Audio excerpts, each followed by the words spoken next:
Senators, together with the chief of the Philippine Amusement and Gaming Corporation, or PAGCOR, earlier inspected an establishment to try to understand how it operates and know how different it is from Philippine offshore gaming operators, or POGOs. Meanwhile, a lawmaker divulged the name of a person which she believes might be the big boss of POGOs in the country.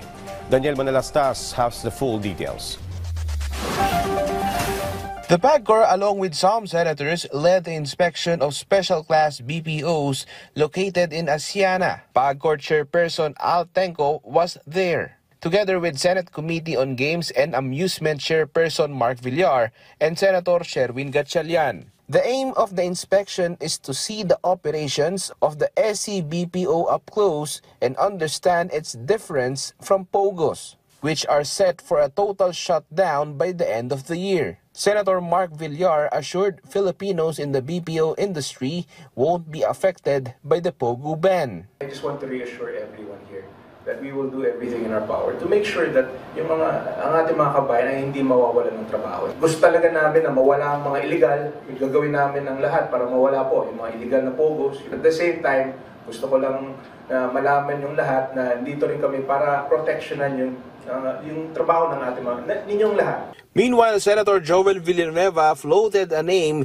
which he believes to be a big boss of POGOs in the country. Para sa akin, yung Duan Ren Wu na yan ang pinaka-notorious. No? Remember, he is a former police officer in China. Itong si Duan Ren Wu ay siya din yung sumundo sa kanila at nag-asikaso doon sa Batam, Indonesia, doon sa Jakarta, doon sa Singapore. Ito yung maraming tauhan ng military. Ito yung,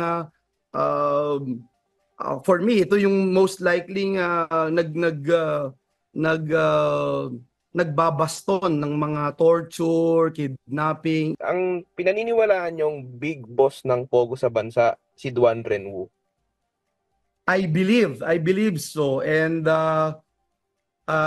he's the one running the show in as far as yung pagiging notorious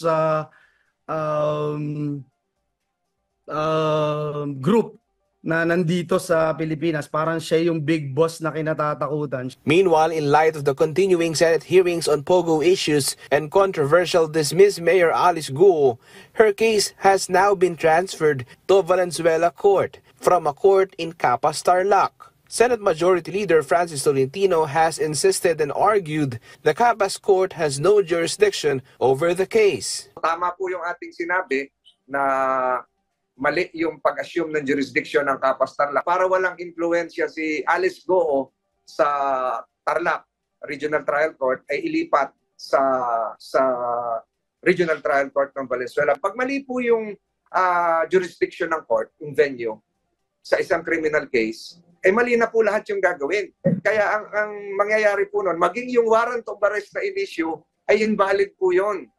Kasi walang jurisdiction yung court. Supreme Court spokesperson Attorney Camille Ting said there was no request to transfer the venue of Alice Guo's case from Capas RTC to Valenzuela RTC and said the transfer was made pursuant to OCA Circular Number 1024. Daniel Manalastas from the National TV for a New and Better Philippines.